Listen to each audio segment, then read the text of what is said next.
Le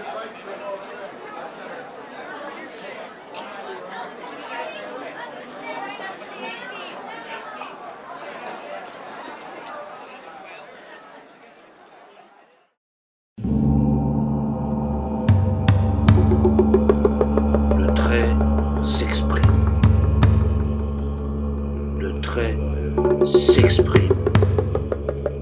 Le pinceau, la matière, part d'une surface plane.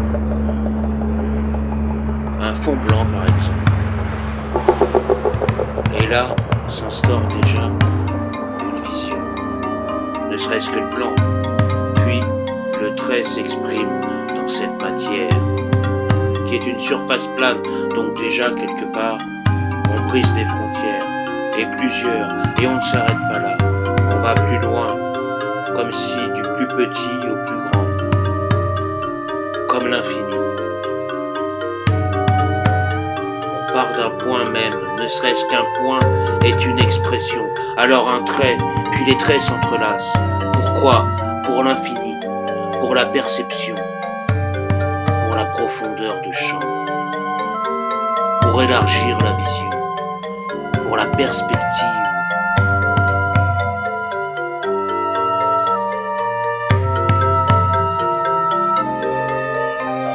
Qu'est-ce qu'on voit ?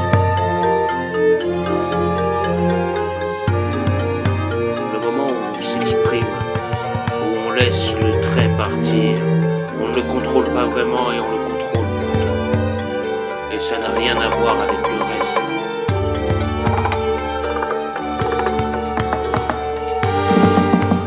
Le dessin, comme un langage universel. Plus loin encore, l'encre, la peinture. Mais quoi qu'il en soit, quel qu'il en soit l'outil, l'expression.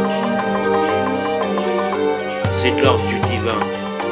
Le divin qui est en nous, cette faculté humaine, ces capacités cérébrales que l'on n'utilise pas assez, qui nous permettent d'aller voir plus loin, de briser toute frontière,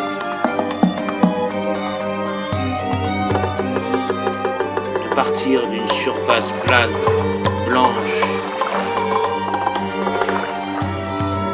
une planche de bois, puis s'inscrire une perspective que même sans bouger,